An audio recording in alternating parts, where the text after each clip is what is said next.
to the InnerVerse.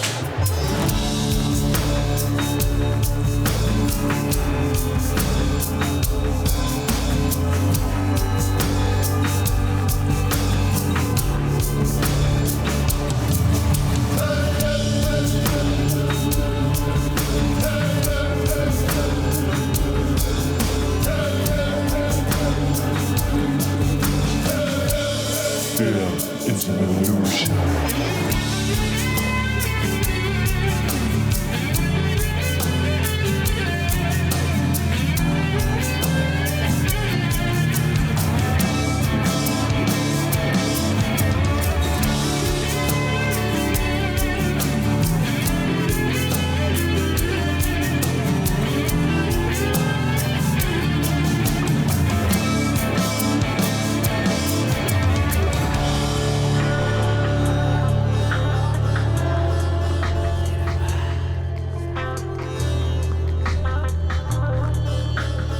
InnerVerse Podcast.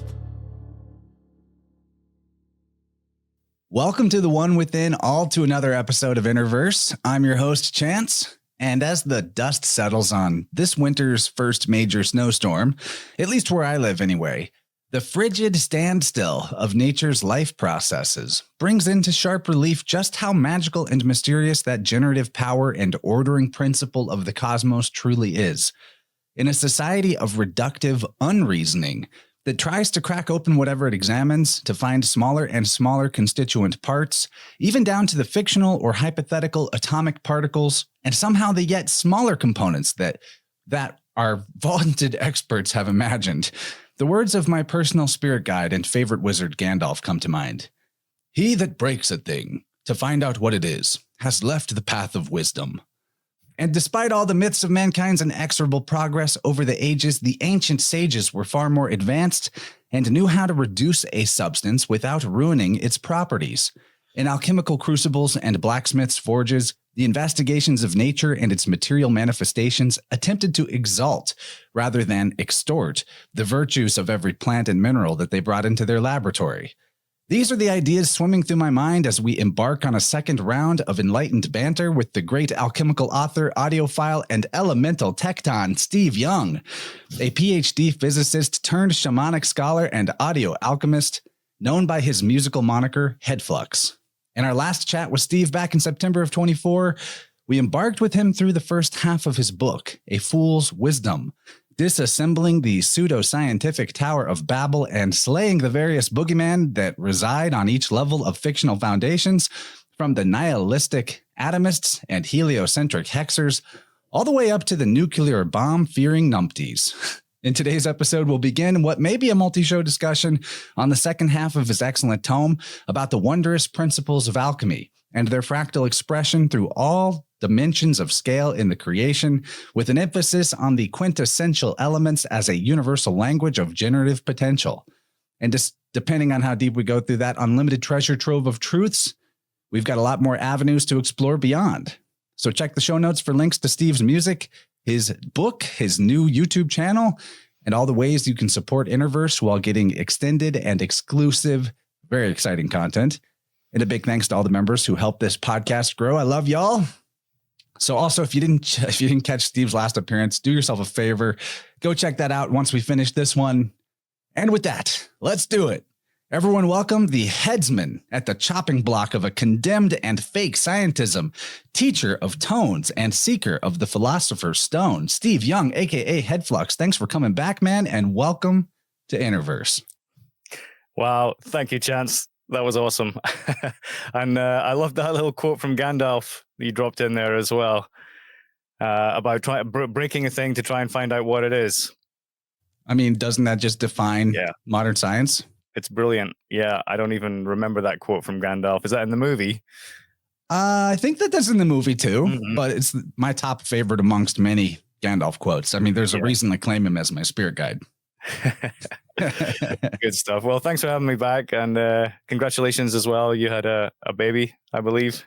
Oh yeah, that was after we talked. Yeah, life's good. I know you've got a few. I'm hoping to catch up. Yeah, welcome to fatherhood. It's the best. I mean, there's nothing more exemplary of the alchemical crucible than the mother, the maiden becoming the mother. Holy crap. Yeah. And the commitment to marriage itself. I mean, we talk about the alchemical marriage in the book.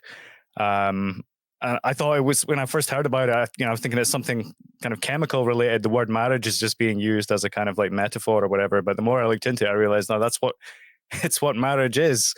Like marriage is an alchemical marriage, when it's done properly. It's the perfect sort of union of the masculine and the feminine embodied in the human form.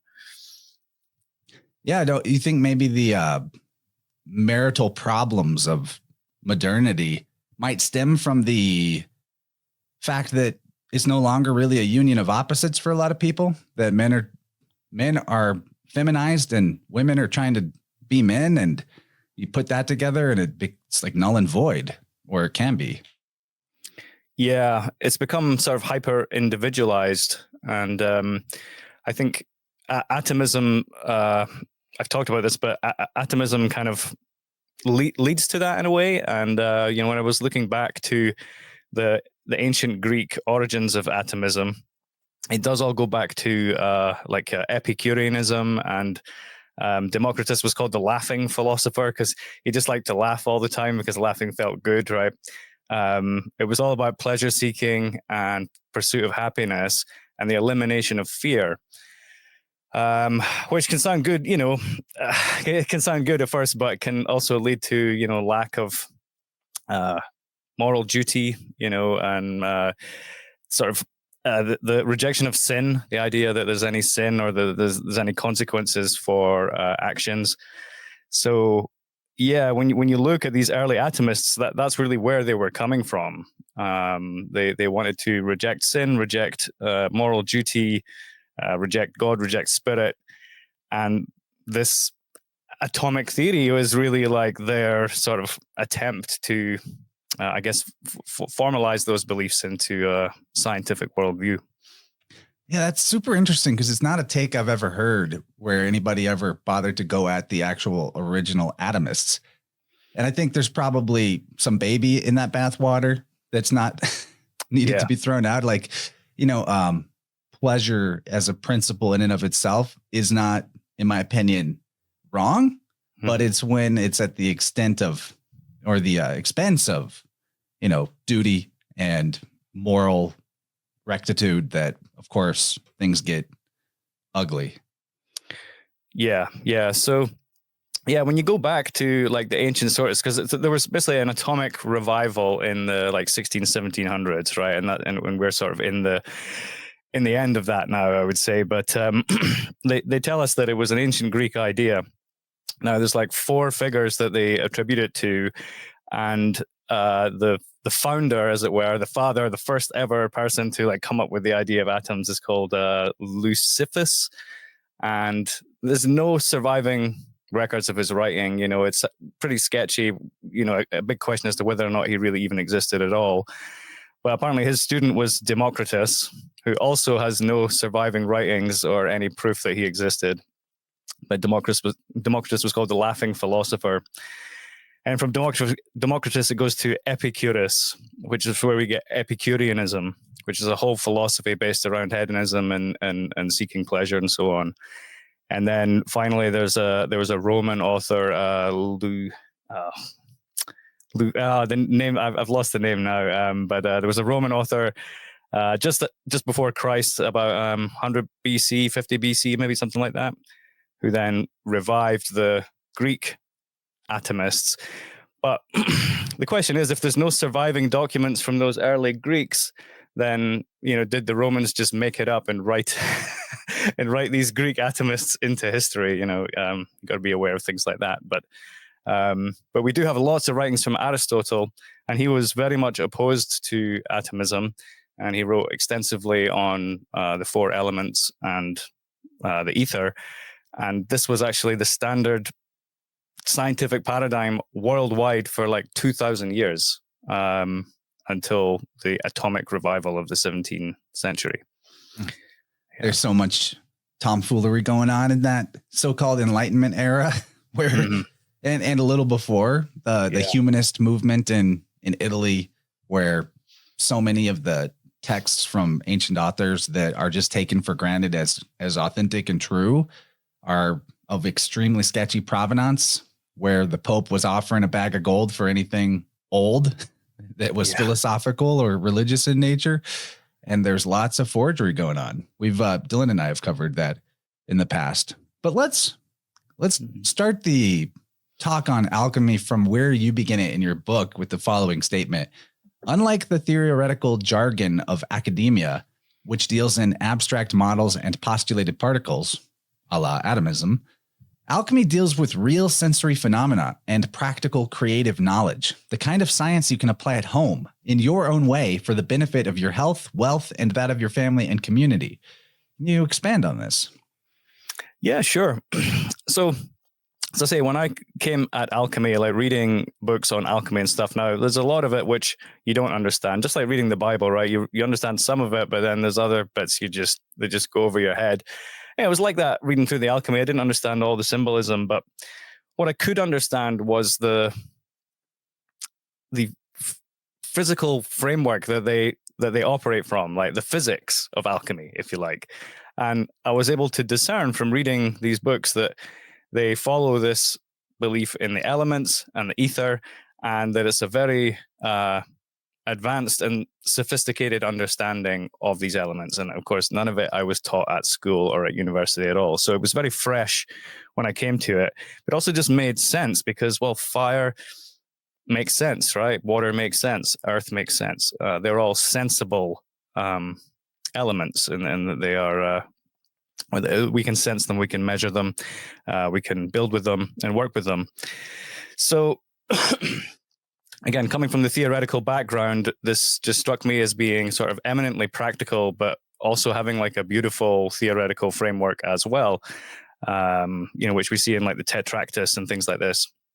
There is this sort of elegant theoretical framework there. Now, at the time, I didn't know this was all Aristotle. This is all basically Aristotelian physics, because I hadn't read Aristotle. So I was reading alchemy, and I'm interpreting the physics, their view of the world, and I'm calling it alchemy. But I'm also finding out now that it's Aristotle. It all goes back to Aristotle. And there was like 2,000 years of Aristotelian physics that was just worldwide and known by everybody, and they worked with the elements, and the elements were honored.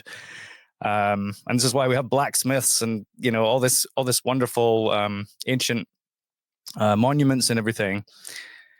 The whole idea of scientific progress is actually a myth, right? The idea that like we've understood, we've had better theories, which have led to developments in technology and developments in medicine, developments in society, and we're now far more advanced than we used to be. Like that whole thing is just a myth.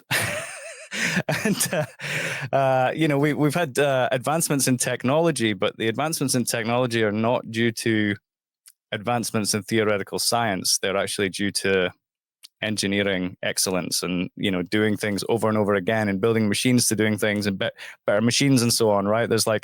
There is an improvement in technology, but as far as I could tell, it's not based on any new science, right? The science has always been the same.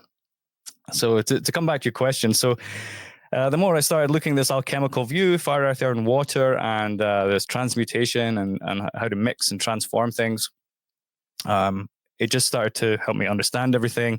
Of course, I applied it to music, but we do stuff at home as well. My wife makes hydrosols and balms and all kinds of things, just taking material from nature, whether it's herbs from the garden or whatever it is, and then subjecting it to a series of processes. You could be drying it, you could be dissolving it, you could be combining it with other things.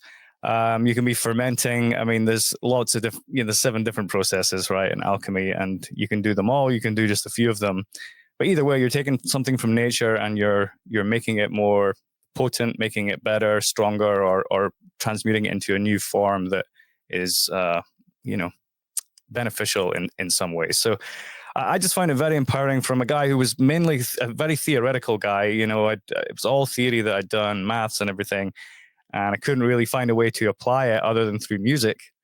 But when I learned alchemy, I realized I can actually do everything, all the chemistry stuff and everything as well. It all makes sense. It's all rooted in alchemy. Lots there. You know, I'll start with just quoting one of my favorite authors, Godfrey Higgins, in Anacalypsis. He touches on this more than once, but essentially his idea is that all the mistakes of moderns arise from inattention to the philosopher Locke's unquestionable doctrine that man can possess no ideas which he does not receive through the medium of his senses. I mean, everything spirals out from there. You know, whether it's metaphysics or particle physics, they're actually no different. It's a type of misguided mysticism, you could say. And then when it comes to alchemy, you're talking about these different 7 processes to bring out the virtues of whatever the substances are that are being worked with. I love that the idea behind alchemy is exalting what nature has already done. Just bringing that human creative consciousness to it to just improve it a little bit, you know, make it a little bit more effective and efficient, purify it. Where pharmakia is the mixture of different things and creating sort of occasionally quite abominable combinations that would never exist in nature. And I think that there's a place for a type of pharmakia. You know, there's blending of different leaves to make a tea. You're not really going too far out of the bounds of how nature operates to do that. But ultimately, alchemy is not really about mixing and combining. It's about refining and purifying and exalting. I think that that's a key distinction that is where alchemy stays more aligned with nature than other so-called sciences, where a lot of what they're studying are things that don't exist in nature that they've combined or concocted for themselves, you know? Yeah, that's right. I mean, the alchemists would say that nature can only take things so far, and then man has to help take it to its fullest expression. So, you know, I mean, a good example might be like clothes. It's a great example. You know, cloth is sacred, right? Because the fiber is made by nature, but then it takes human beings to spin and weave it into fabrics, which we can use for, you know, our dignity and style and so on. So yeah, cloth is a good example, and it's kind of a sacred thing. It's sort of an everyday thing, but also a really sacred thing. You know, I think what would we do without it? It's man-made, but it's also made in collaboration with nature. So I want to also touch on the core of all mysteries, in my opinion, the generative power itself. Can you speak on what alchemy has to do with the generative power, the most mysterious of mysteries? Why there's a something instead of nothing? How a womb forms a life? You know, there's, I think, so much to alchemy that is an investigation into that mystery. Yeah, well, the fire element would be the element most associated with the generative power. You know, you've probably heard of the spirits associated with each of the different elements, right? The spirit associated with the fire element is a salamander, also a dragon. So you might find there's like 2. So because the elements have like a dual nature, like a positive and negative nature. And so with the fire element, it's represented by the dragon and the salamander, which are both, I mean, the salamander is kind of a reptile-like thing, like a dragon, but obviously it doesn't breathe fire, doesn't have wings. It's not very menacing. It's like this cute little sort of reptile. But what does it do? It can regenerate all its limbs and organs, right? It actually embodies the generative principle. You can cut it in half or whatever, and it will generate the rest of its body back. So the salamander represents the generative principle of fire, and the dragon represents the destructive power of fire. Wow. And I never really put that together.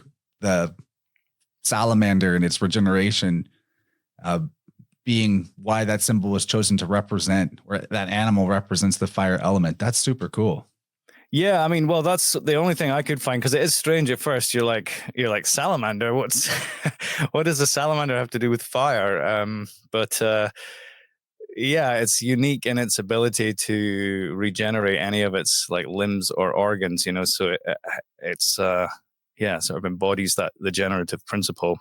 And they in a kind of really unique seek the way. warmth too, being cold blooded. They seek the fire, you Mhm. could say. Yeah. Yeah, well, the fire is called the Great Mover, and it's it penetrates everything, even insulated materials. The fire, the heat will actually seep through eventually, even if it's very slow and only in very small amounts. But they say in alchemy that fire penetrates everything, all substances and all other elements, and because it can do that, it actually like causes things to move, causes things to change. It's like the and we know ourselves, if we take away the fire, if we take the temperature down, then everything just becomes frozen still, right? There's no life at all. So the fire element is intimately tied with the generative principle. Yeah. Well, is there more we could say about the actual steps of alchemy in correspondence to the generative power, or as a sort of a representation of that fractal process as it exists across all of nature's dimensions of scale? I'm not sure what the question is. Well, we have like all of these stages: Negredo, Albedo, etc. And they all most of them have something kind of to do with fire, actually. Are those steps, in your opinion, derived from something that we would observe happening in nature? Yeah, I mean, Negredo, well, the reduction of a substance to black ash would be the Negredo, which symbolizes the removal of all the, well, maybe not all the impurities, but all the most subtle impurities, all the essences as well are just like gone, right? And you have what's left is this black ash, which we know if we burn something. But if you continue to heat the black ash, if you continue the heat for longer, the black ash will eventually turn into a white ash, which is the whitening.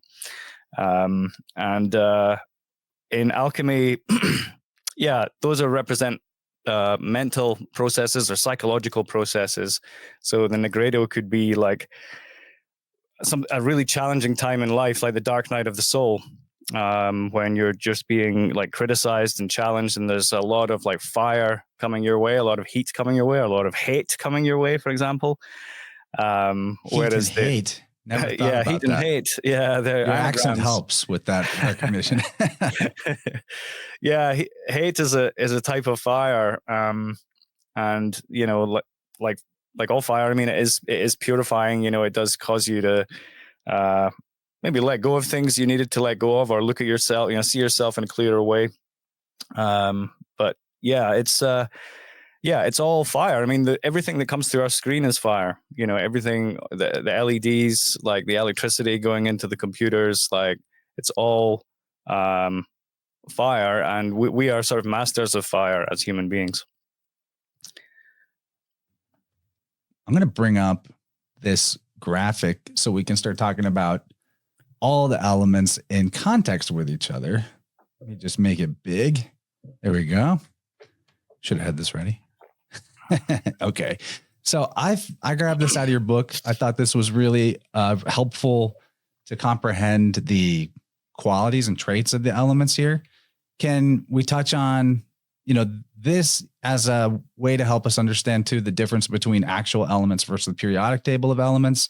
I know we've talked about atomism a little bit, but if atomism and its molecular model is not an accurate description of any legitimately existing particles, on top of considering these elements, what's going on with those alleged 118 pseudo elements? It's a lot to unpack here. Yeah. Well, again, going back to Aristotle, so his objection to the atomic theory was, he said that matter is continuous. Matter is not made up of tiny little pieces. It's actually continuous, and it's infinitely divisible. So there's no smallest part. So that just pulls the rug out from under atomism and quantum physics right away, because they have no response to that. Like they say there is a smallest part, right? A smallest particle or a smallest length, the Planck length. But you can just say, no, there isn't. it's infinitely divisible all the way down. There's no smallest anything. No smallest anything. Yeah, that's really important to understand. There's no proof that there's a smallest anything. So anyway, and the other opposition to this is Aristotle emphasized the importance of qualitative analysis over quantitative analysis, or quality over quantities. And so with the elements, it's all about qualities, right? The properties of the elements are what's important, not necessarily the quantities. But with atomic physics, it's all about quantities, like how small is the atom, how many of them are there, what is the energy of the atom, what the energy, it's all like quantitative work. But when you come back to fire, earth, air, and water, it's really about the qualities. And so fire is hot, dry, and air is said to be hot, wet, or technically warm, wet. Of course, air can be cold or cool as well. But we have earth is cold, dry, and water is cold, wet. So these all can all mix with each other, of course. So you can heat the water, and the water will become hot water. And then if you heat it enough, it will become steam, which is like hot air. So these can all be like mixed together in different ways. But these are the essential qualities that are universal, that we all experience as human beings. But as I say, even animals or children understand the difference between like hot, wet, and dry. Hot, cold, and dry, wet. So with this quaternity here, are there other layers of consideration when we're looking at like natural materials? Because I'm thinking of how crystals and minerals can express the entire range of colors, and how we might better understand what it is that constitutes the difference between one mineral or another, whether it's something simple like lead or more complicated like a weird laboratory creation, high ranging number on their periodic table. Does that make sense? Are there other sort of qualities, or are all these qualities, including the color spectrum and sort of like energetic resonance, emotional energy resonance, the different materials can have, are these somewhere in the spectrum of this quaternity of the four elements? Yeah, I mean, they'd be defined by their qualities, essentially. Most of the elements are earth, because they're solid, right? They're solid and dry and cold. But some of and we're talking about the chemical elements. Some of them are gases. Okay, so you've obviously got your noble gases, helium and hydrogen, and everything else, argon, krypton, and that. And those are really sort of identified by their color as well. They all obviously have unique colors that they glow when you put electricity through them. So, yeah, most of the chemical elements are earth. In fact, I think the only liquid one would be mercury. Is that right? I think mercury is the only liquid element on the periodic table. So, yeah, there's some gases and there's some earth. But the periodic table is like a categorization of substances based on their density.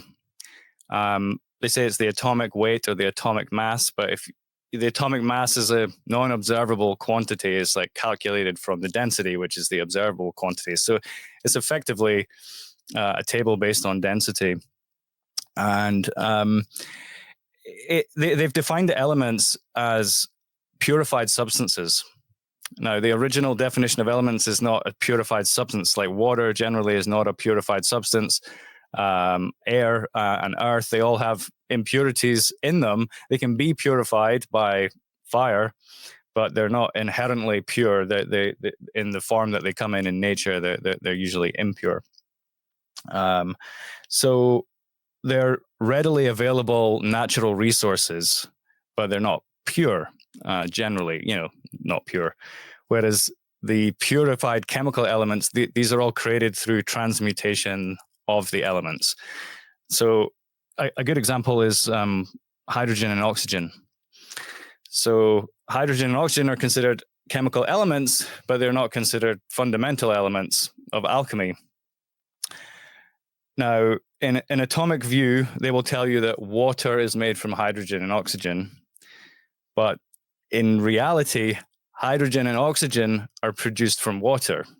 We have to run electricity through water to produce hydrogen and oxygen. Hydrogen and oxygen are a product of human labor and alchemical transmutation. But you see, the atomists have flipped it on its head, and they're telling you that the water is made from hydrogen and oxygen. But I've never seen anybody make water from hydrogen and oxygen, and I've really looked into this, and there's some trickery involved, but nobody is making water from hydrogen and oxygen. It's so they've actually got it backwards. It's like water is the readily available, abundant element that we can all access, and we can use it to make hydrogen or oxygen. But it's incorrect to say that water is made from hydrogen and oxygen. That makes sense, especially if you just wrap your head around the foundational idea that everything comes from these four elements.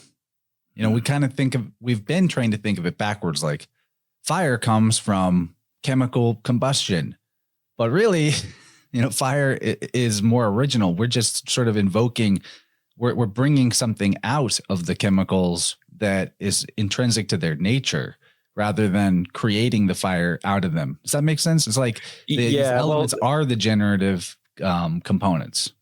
So people often ask me this. They say fire is just a chemical reaction, but it's actually flames. Flames are a chemical reaction, but fire is the actual light itself. You know, in alchemy, it's the element that corresponds with like light and illumination and electricity and everything. But flames are a chemical reaction, right? There's something, you know, happening there, but not all fire is flames.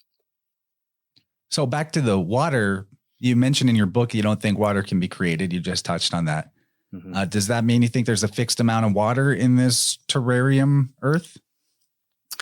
Yeah, I mean, you know, that just occurred to me really while I was writing the book. You know, a lot of stuff just comes to you while you're writing. But looking at the sort of terrarium model, and you know, thinking about that guy David Latimer, the guy who had the terrarium in 1960, and he closed it, and he opened it once to put some more water in 1972, put a little bit more water in it, and then closed it again. And it's still going. The plants are growing and thriving, right, with no air or water getting in or out. So that's, of course, called hermetically sealed. So hermetically sealed when no air or water can get in or out, but the light can get in and out. So the fire is able to penetrate through, but the air and the water and the earth can't get in or out. And I figured that's probably how the realm was made. It just seems to make the most sense. If I were a creator, I would make a realm with a roof on top of it. You know, the idea that there's no roof, right? Like in the globe Earth, there's no ceiling. It just goes on forever into distant space. It's just madness. So, yeah. And then I figure, well, you wouldn't need to add more water in, but we do have this story of the flood, the ancient flood, where it is said that more water was added into the realm, but that was the only time it was ever done. And it was also, as we're told in the Bible, the last time God was ever going to do it, and made a promise not to do it again. So it is like that. It's like this David Latimer guy, right? There was a realm that it didn't need any more water, but they added some more in anyway, one time. so it's this nice sort of, correspondence there. Yeah, terrariums are a trip. I never really knew about them till recently. Started looking into that. Great sort of microcosmic model of what this place could be. I like that phrase better than snow globe anyway.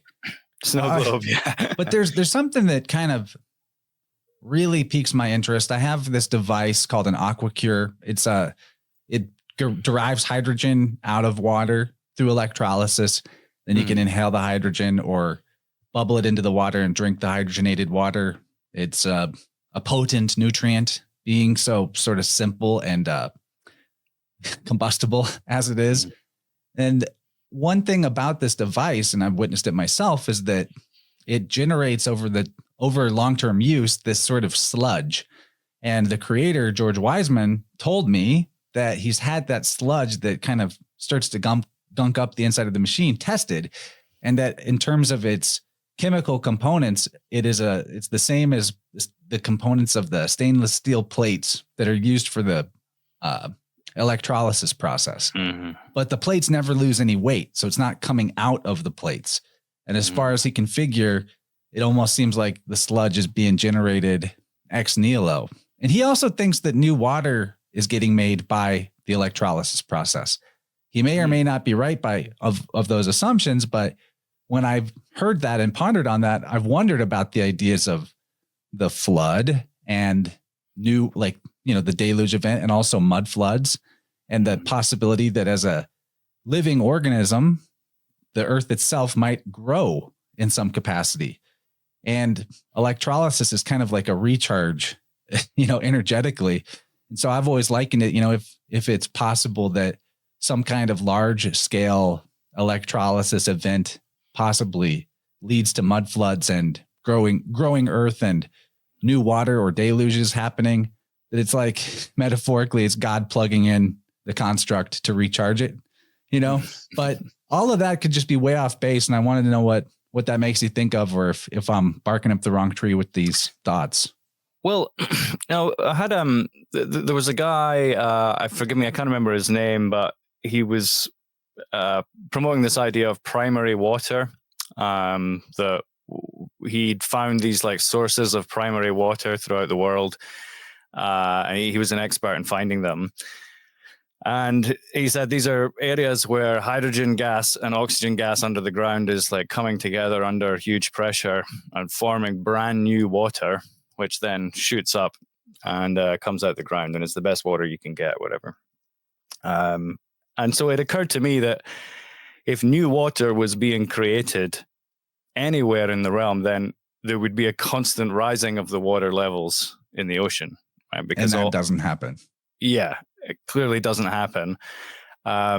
So then you say, well, okay, well, if there's new water being created and the ocean levels never rise, then there must be a drain somewhere, a sink, or like an overflow where old water flows out as the new water. It's the edge of the pizza, the flat earth pizza. It's all, water falling off the edge into the void.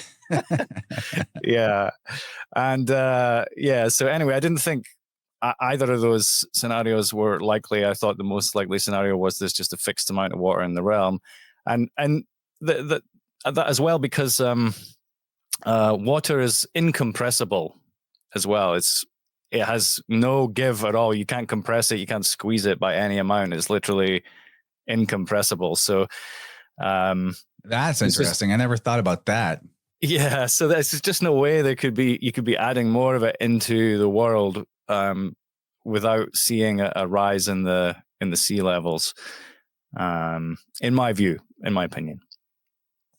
So in terms of my thought experiment, it would be a periodic event or very rare event. And maybe the sea levels do rise and things shift, but it'd be like sort of a big cataclysmic thing. That's all just fanciful, high octane speculation. But, we can go back into this next slide. I had to grab another graphic from your book because these are so useful. All right. We have the symbols, the classical symbols of the four elements. And you talk about how these symbols are divinely simple methods of communicating the essential behaviors in an accessible way. Can you give us the keys for interpreting these symbols that we've got on the screen? Sure. Helpful shorthand for comprehending the elements and their qualities. Yes, I mean, I love these symbols. The upward triangles, of course, point up, and they point up because fire and air go up. They flow up. We know that heat rises, and air currents, of course, also rise. And both fire and air are in the upper half of our reality, right? It's like they're like above us. Whereas earth and water are below us, and they both flow down. So Earth is below our feet, and water, we go down to water, right? It's down to the shore. And water flows down, water falls down.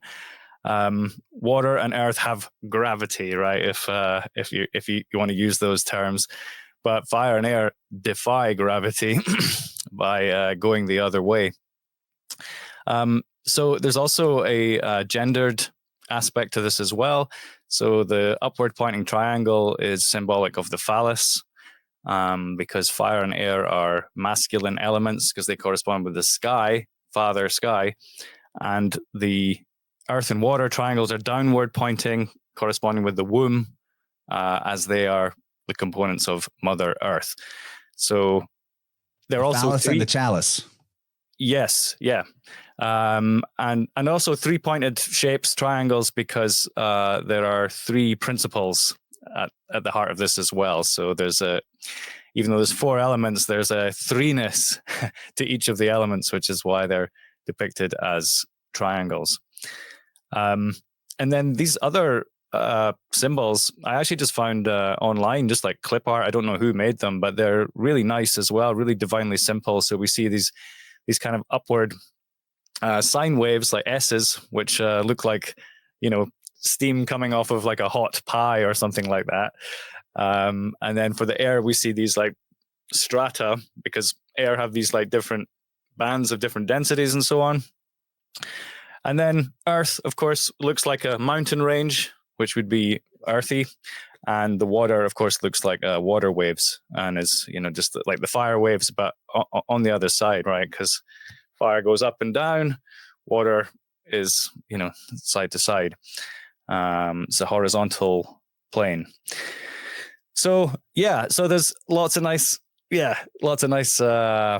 divinely simple qualities communicated through these symbols. And our language is just riddled with reference to these elements. And we didn't even bring up the magical Western tradition and their correspondent elemental symbols, right? Fire with wands or staves, the air with swords, the earth with pentacles or discs or coins, and the water with cups or chalices. And it just dawned on me the other day. I thought about the word soar, like you're soaring through the air, and how similar that is to the word sword. It's basically sword without the D. If you're in the air, you're soaring. And then fire, which is the other sort of upward element, it sears things, searing and soaring. There's like, the more you think about, you go crazy with language once you start opening the door to sounds like, is like. But I think that that's really fun. And is there anything else you want to tag onto that? Yeah, like well, when I went to the States, I lived in the States for a couple of years, and I picked up a lot of the lingo there. And one of the things people would say a lot was stoked. Yeah, I'm stoked. And I just picked that up. I'm like, oh, I'm stoked. Every time I feel good, like something's good's happening to me, I'm like stoked. But of course, stoking is what you do to a fire, right? To actually help a fire to like burn brighter is to stoke it. And of course, people will say things like if something's good, if like an event was good, they will say it was lit, right? It was like lit, of course, another fire metaphor.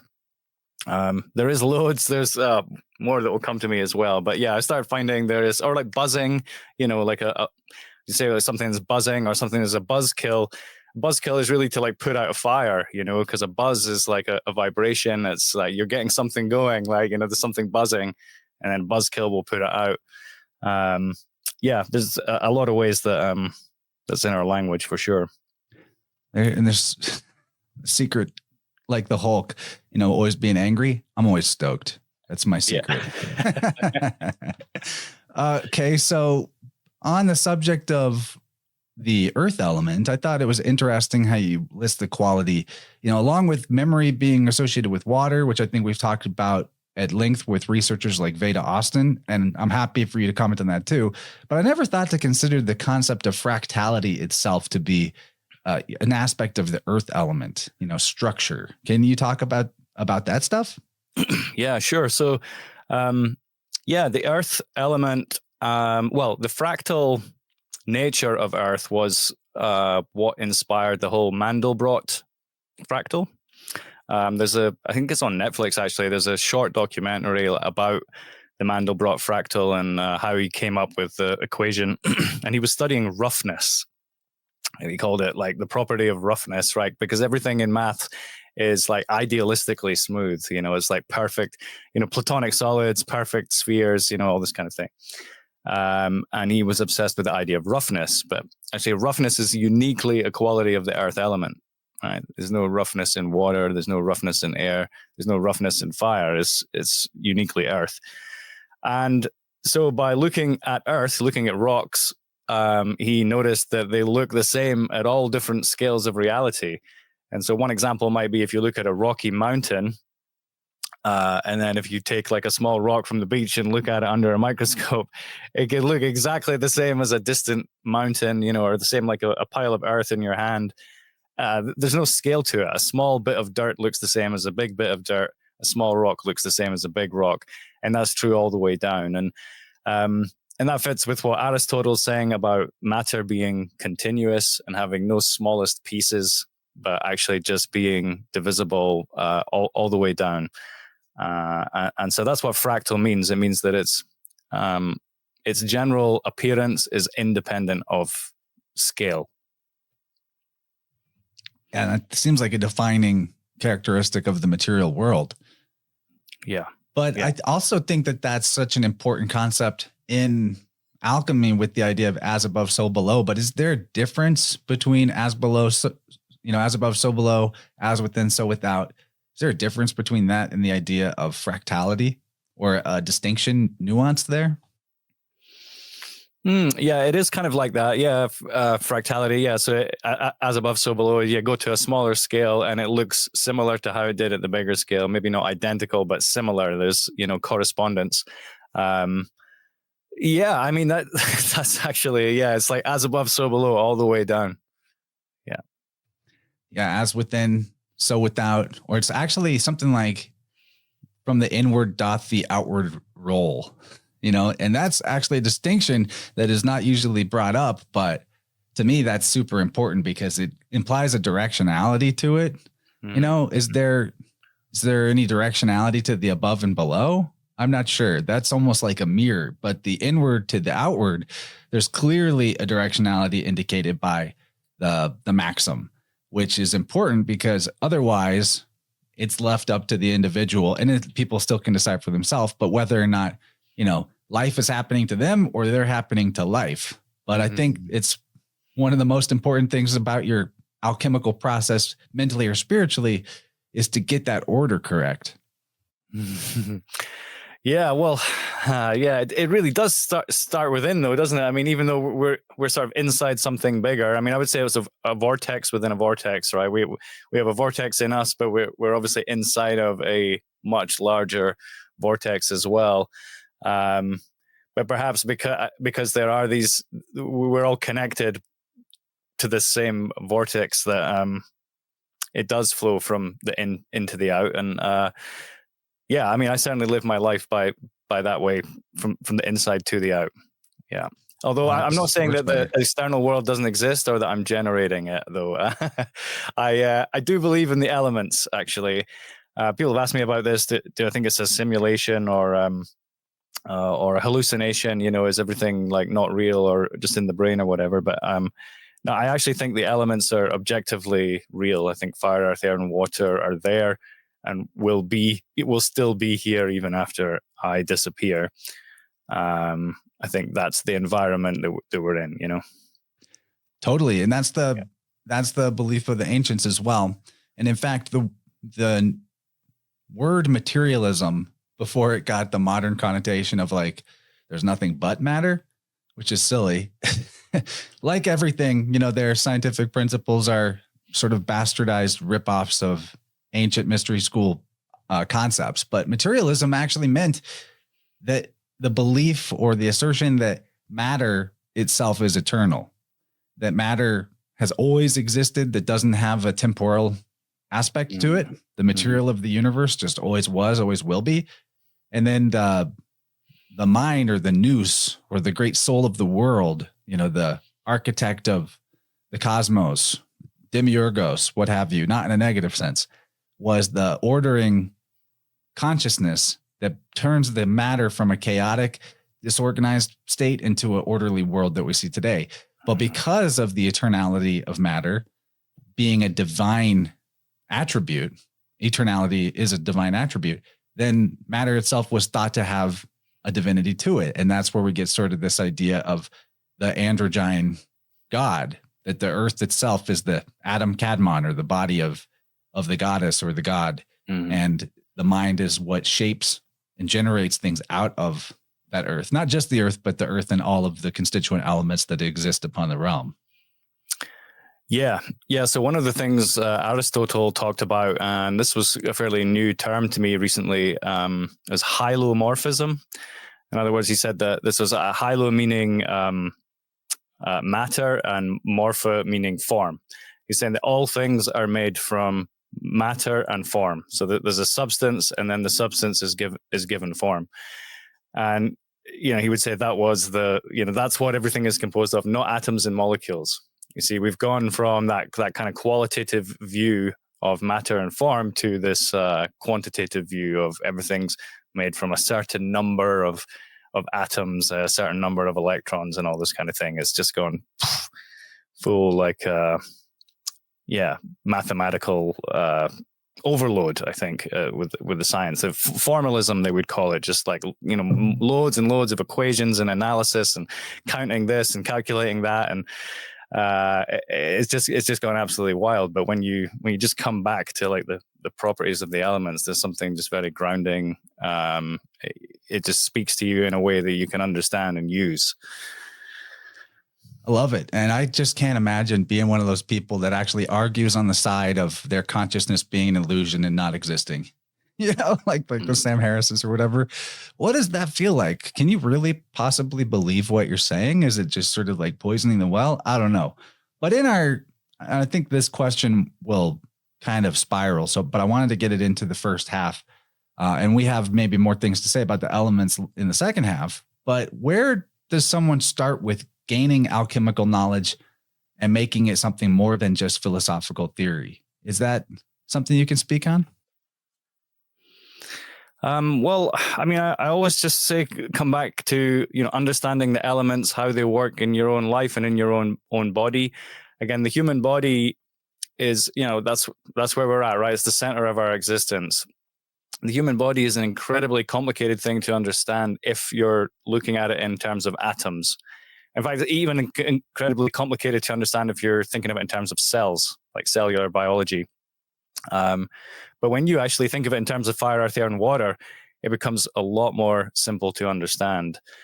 And this is just like, it's awesome. I feel so much more secure in my body now that I understand fire, earth, air, and water than I did when I was, an atomic theorist or whatever. The body felt incredibly unstable. Like I was imagining trillions upon trillions of atoms of all different kinds, all hung together by invisible forces.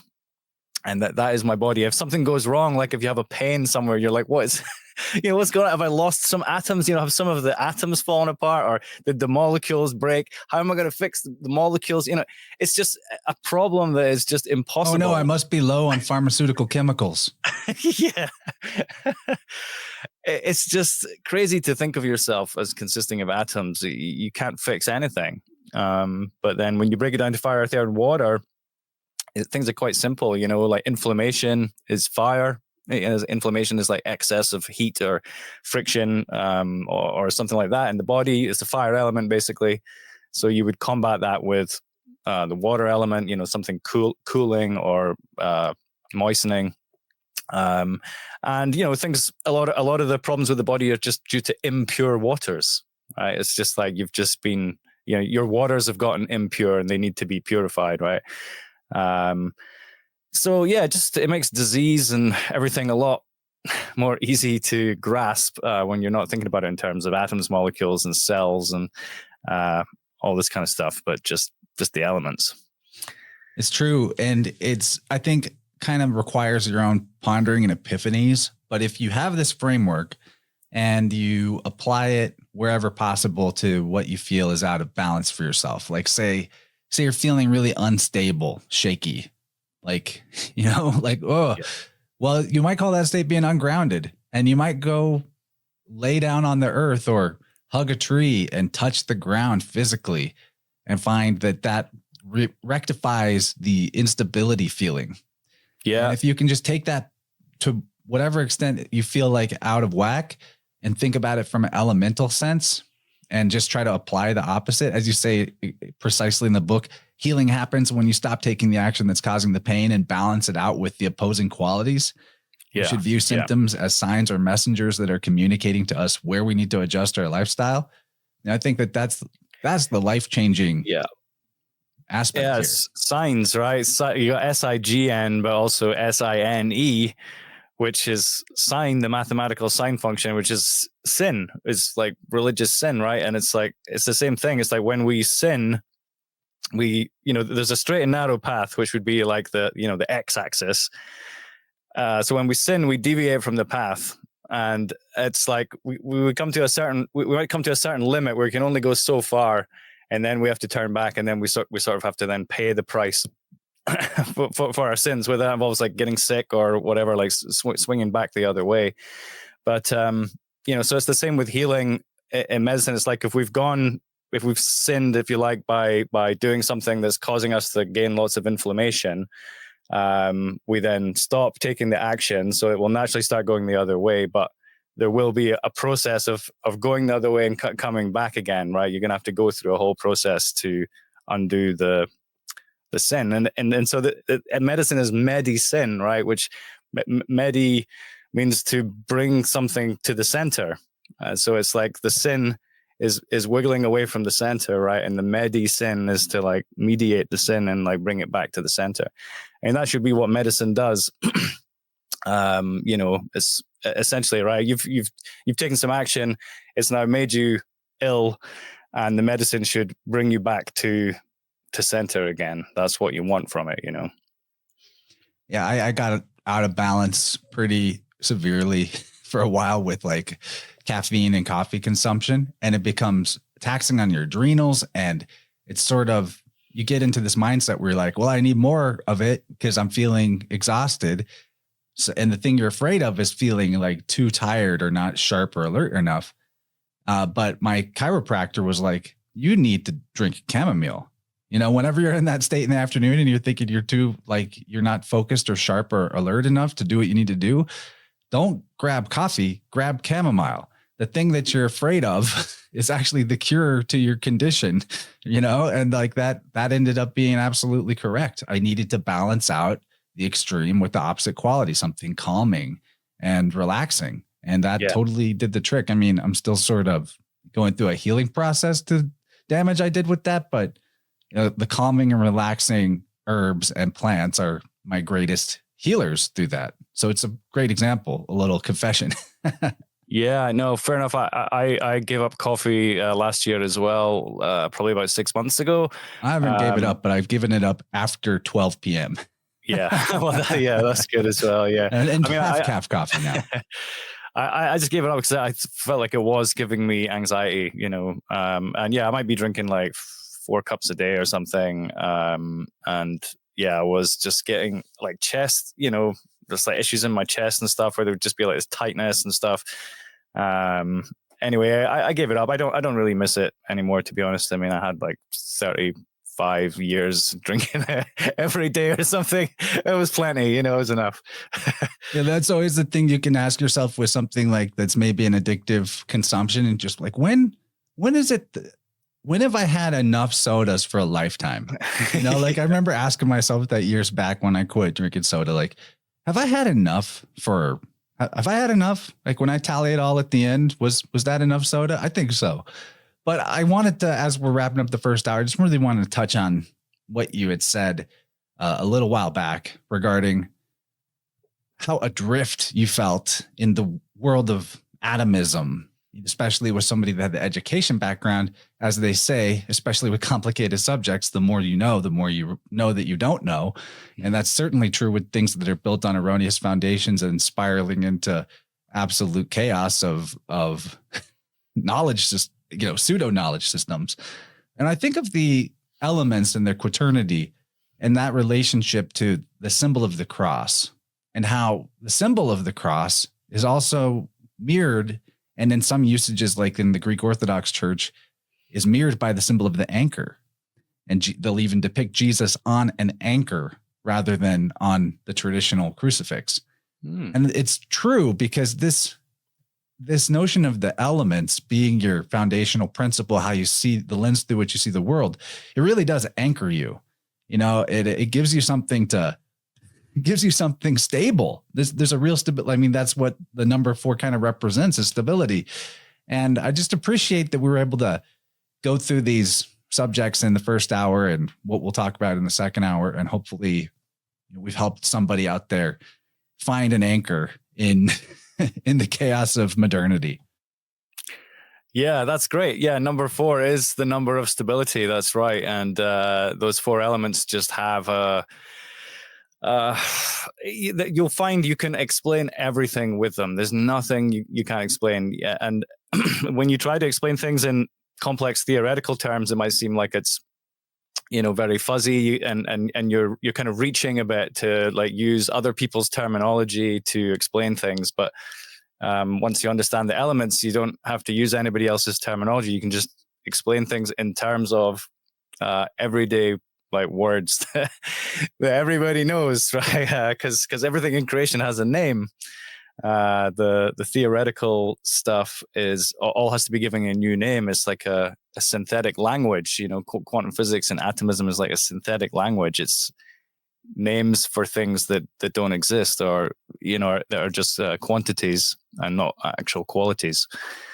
Yeah, I heard it said once that the fall of man, like the fall of Lucifer, was when mankind started thinking of number as quantitative rather than qualitative, like strictly quantitative.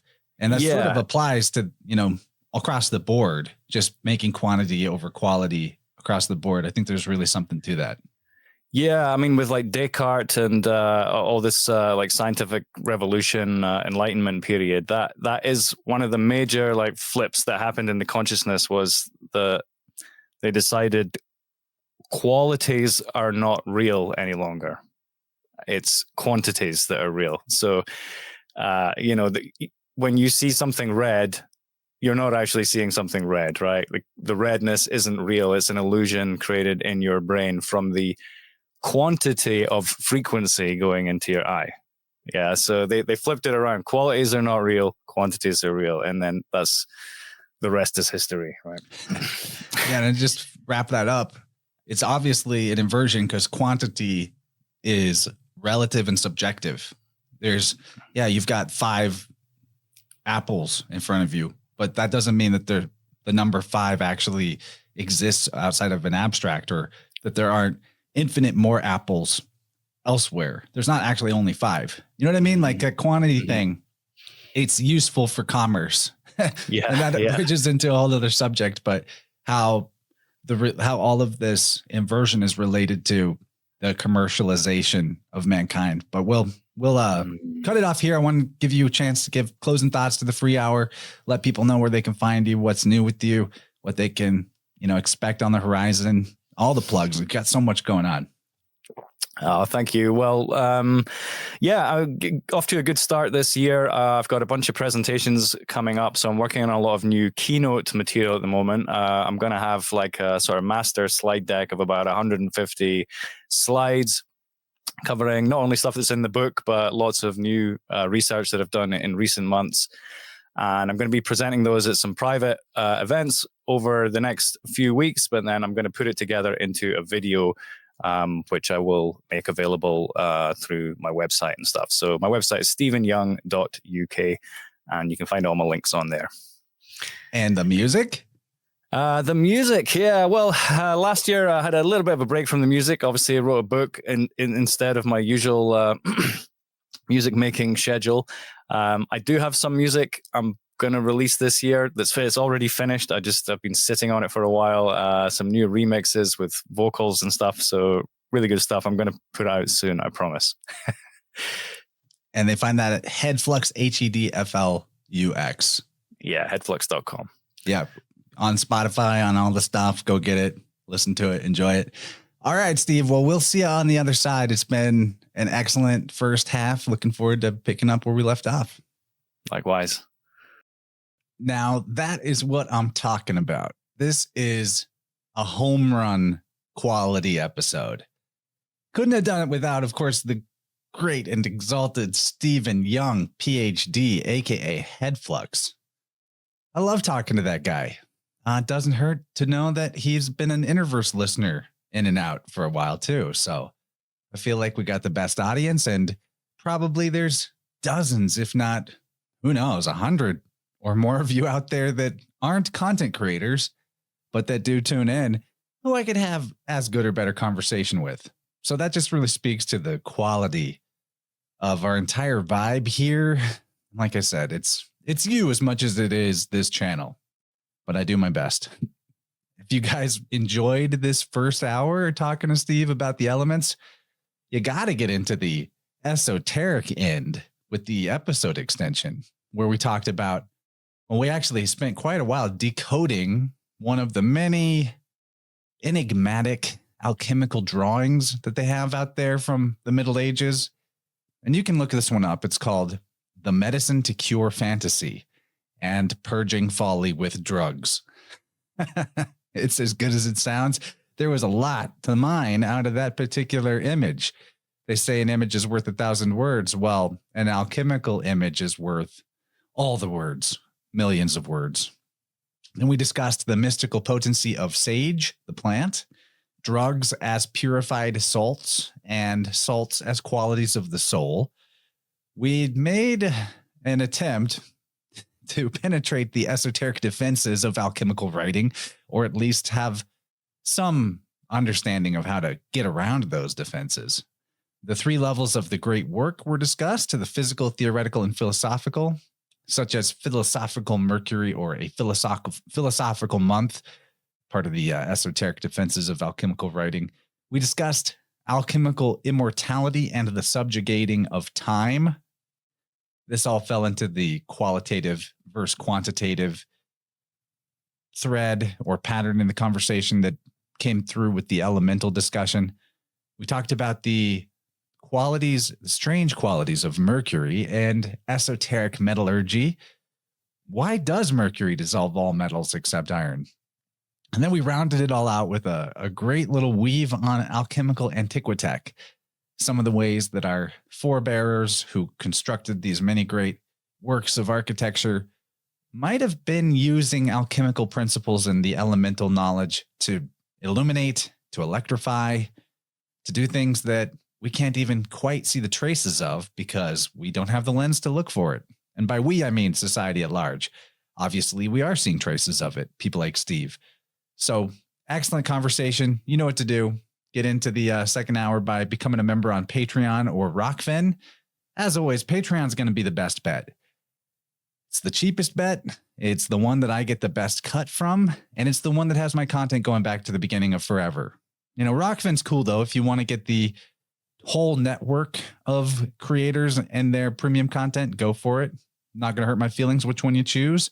I'm a little mad at YouTube. I do have a YouTube channel membership subscription option, which I think I need to actually do a little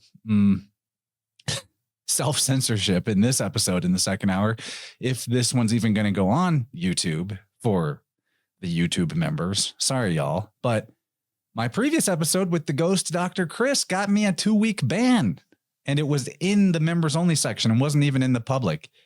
Obviously, I can't repeat what I said there if I want to avoid getting strike 2, but hey, I didn't build the platform. Unfortunately, they get to decide the rules, even if they are quite silly. So, you know, get into the Patreon side of stuff if you really want to support me. And I know Patreon's not the best platform either in terms of censorship. They've got a bad track record too, but we're making do with what we can. And until I get enough of y'all members to fund my reconstruction of my website to have a members section and host all this stuff myself, which I would do once I had the resources, we got to work with what we have available. And I think that we're all clever enough to use our code words and kind of outsmart the algorithms, right? It's not that hard. Speaking of algorithms and YouTube, if you do watch my content there, you'll probably notice a bit of a re-strategizing of how my thumbnails and my titles look.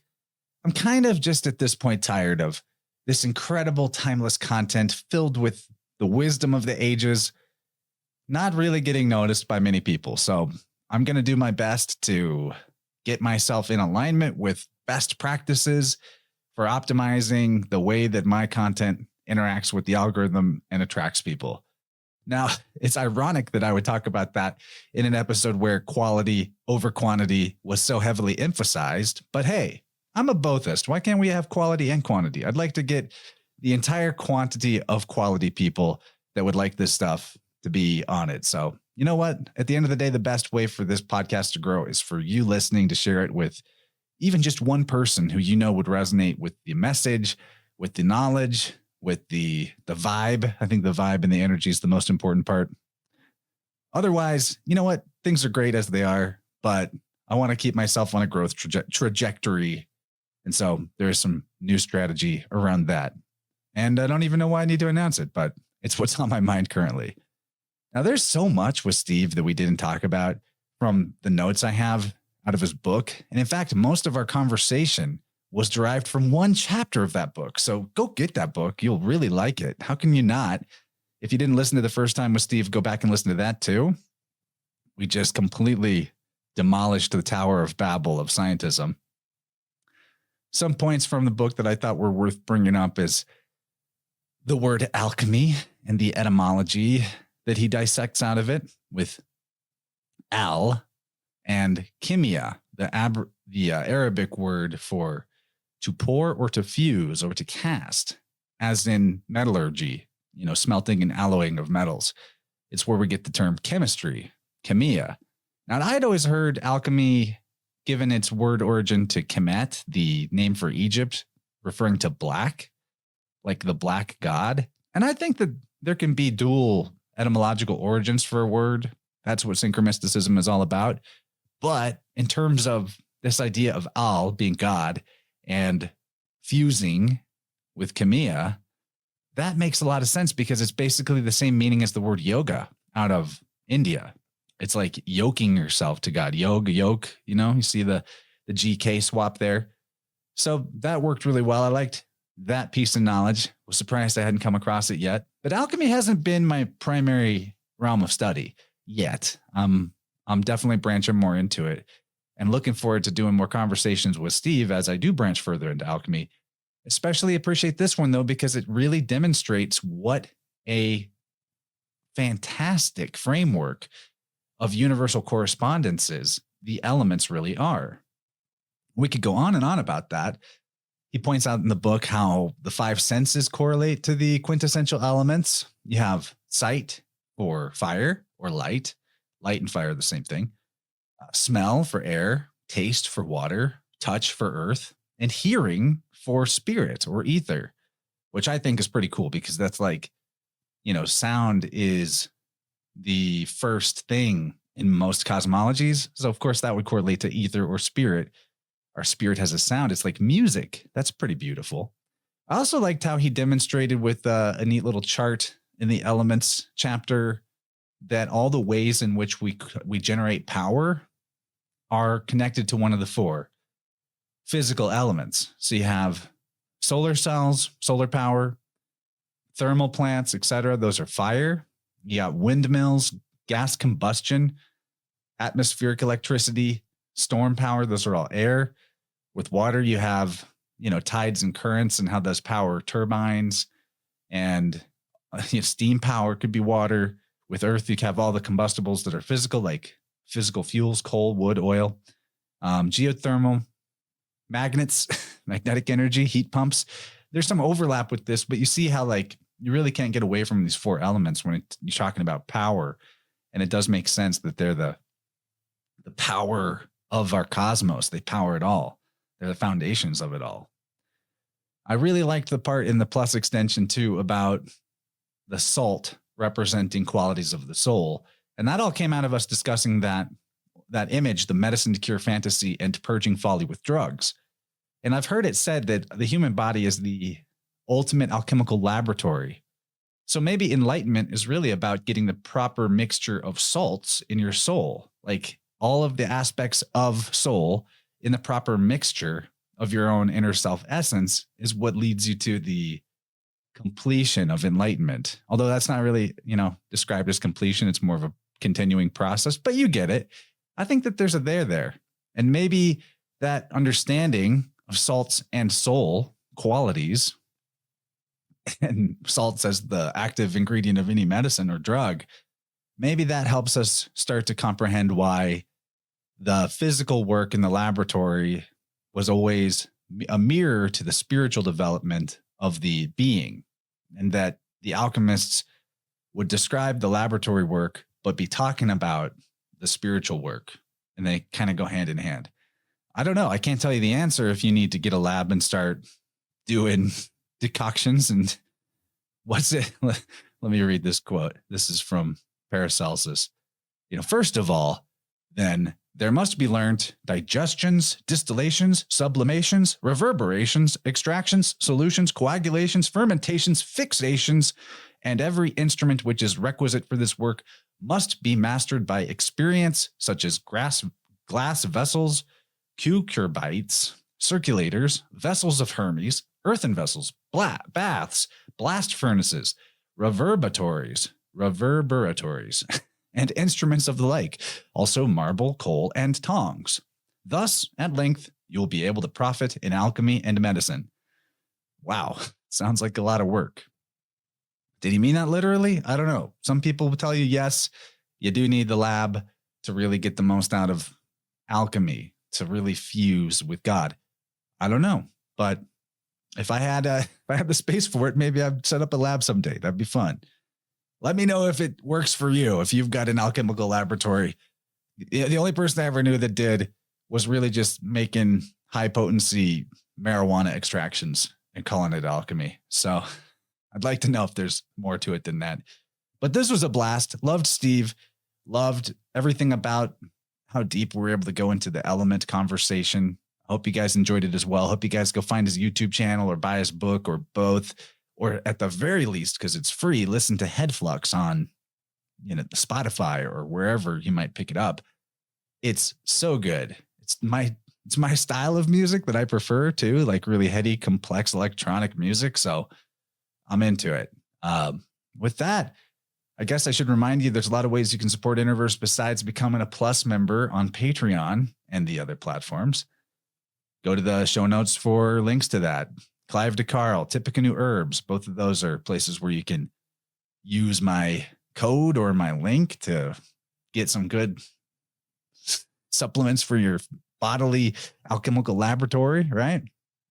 And that gives me a kickback. Very nice. The flower essences from Lotus Way are also very nice. I just took some of those. And last, but certainly not least, there's biofield tuning with yours truly. And that tends to be booked out 4 to 6 weeks in advance. So if it's something you're interested in doing, and you think that it's going to be like you book as soon as you pay me, be aware there's a little bit of a lag. So if you want it sooner than later, if you have a certain date that you're trying to astrologically align a healing ceremony to, you might want to get on the calendar early so that you don't miss that date. Not that it matters. I'm not trying to, this sounds like high pressure sales. How dare me? Whenever you do it is fine, or don't do it. Also fine. But there's enough of you that are doing it that it's keeping me busy and supported, helping me support my family, which I love. I appreciate. I look forward to the next time we all get to meet like this. I've got solid 2 months worth of shows mapped out. It's been a while since I was that far ahead. Speaking of planning ahead, and they're all gravy to the max, gravy overload. So, and about the 2-week banning, you might want to find the backup channel for InnerVerse on YouTube if you do watch there, because I'm going to start doing both channels in tandem. I guess that's dangerous still. If one gets wiped out, the other one will. But the new one's only on 0 strikes. Anyway, thinking out loud. But there is a backup channel. And I love you guys. Catch you later. Have a good one. Enjoy the wrap up of Capricorn season. I know I will. I'll talk to you soon.